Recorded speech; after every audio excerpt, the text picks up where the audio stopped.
Okay, I've begun my next alien xenomorph in the Halloween Scary Monsters and Aliens build series, unofficial build series. And this is the Alien 3 xenomorph, the so-called dog burster. I've already put the parts together with just regular tester's glue, and I'm letting them cure. Assembly is pretty simple, actually. It's just putting the parts together. Once that's done and they're dry, the next step will be sanding of the seams and priming, and then some more sanding and priming until I'm happy with the seams disappearing appropriately. For the paint job, I will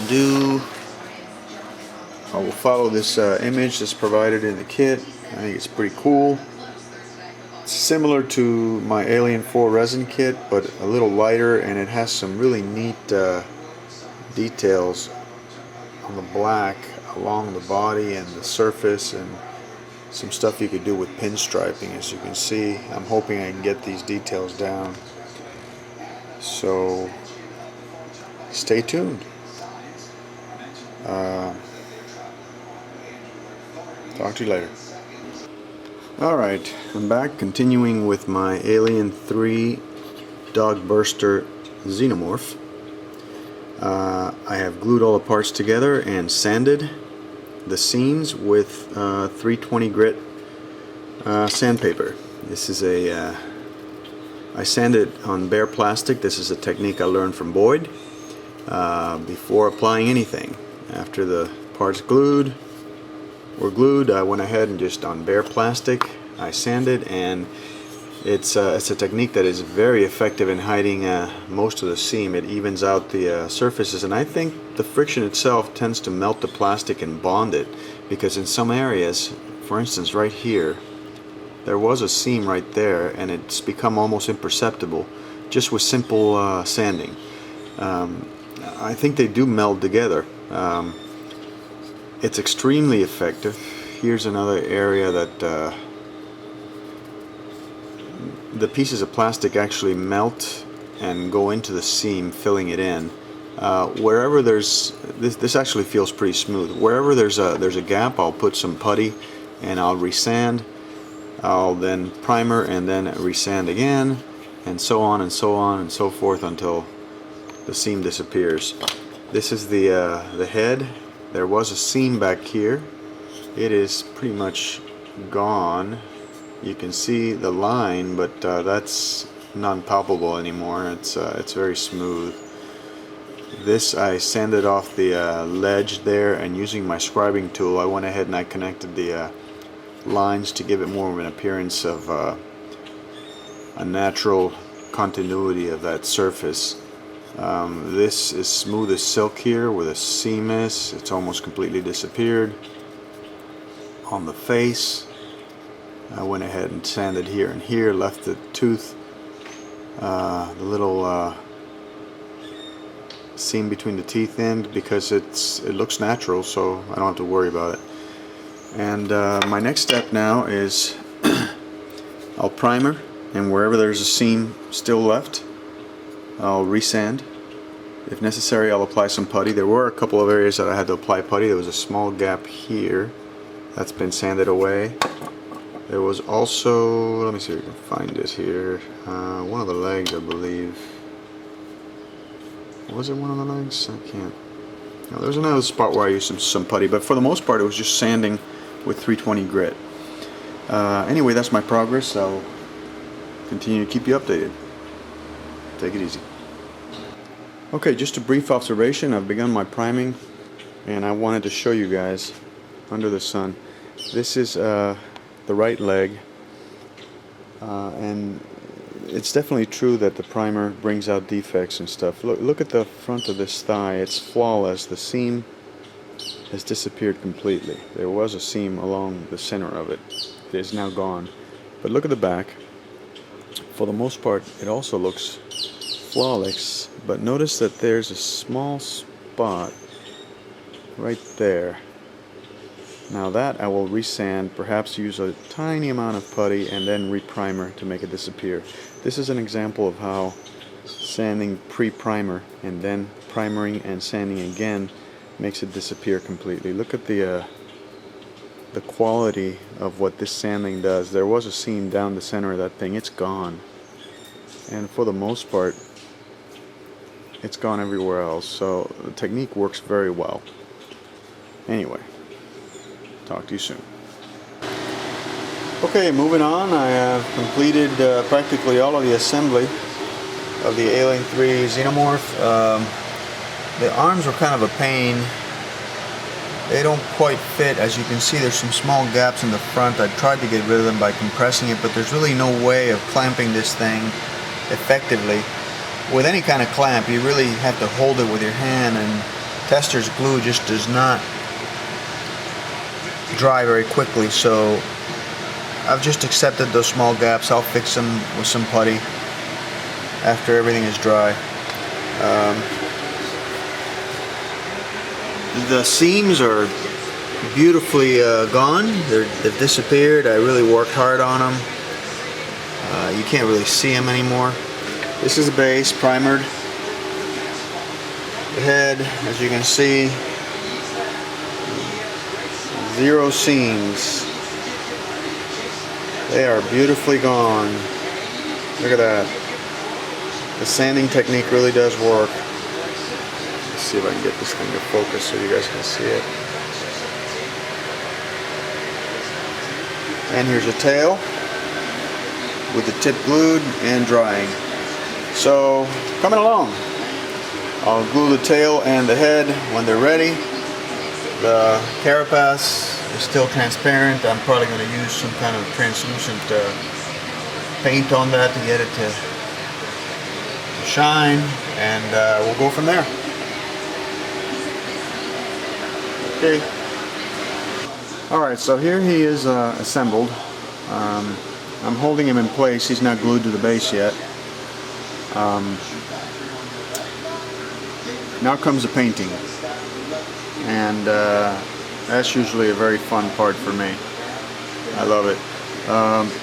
I'll look at some of the gaps and see what needs to be filled, if anything, what's worth filling, what's not worth filling, and then I'll go ahead and get started with the painting. I'll probably end up doing some kind of a I'm going to follow this guide very closely.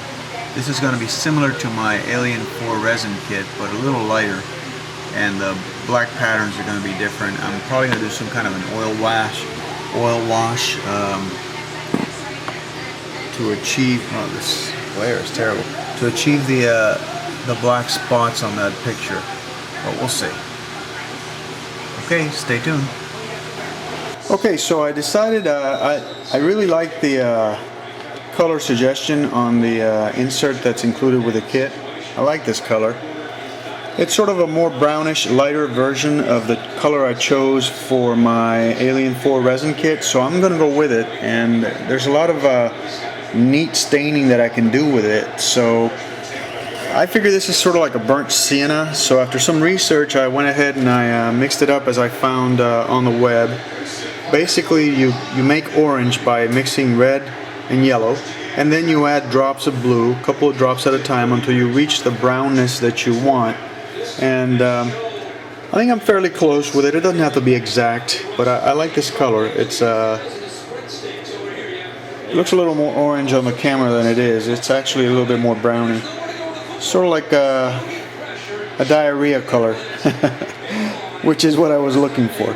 Anyway, I'll go ahead and mix up the thinner now, and then I'll do a test on a plastic, and if I like the way it looks, I'll go ahead and start painting. Talk to you soon. Okay, I'm back, and I'm done with the painting. This looks a lot more orange in this camera than it really is. Let me see if I can get it under a white light. It'll give you a better idea.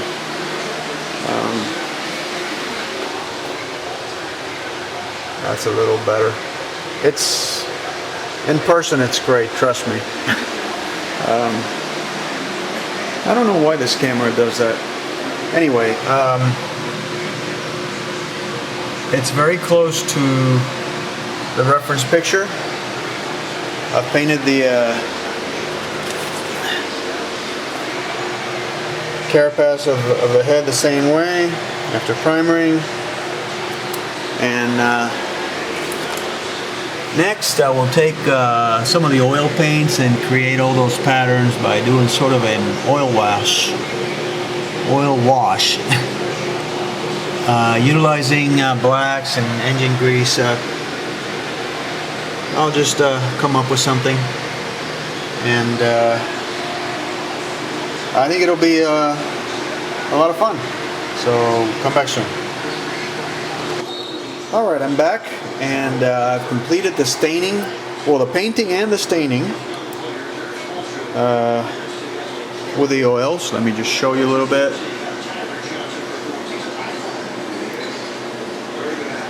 Basically, I did, it's almost like a pin wash with the Aptalong engine grease.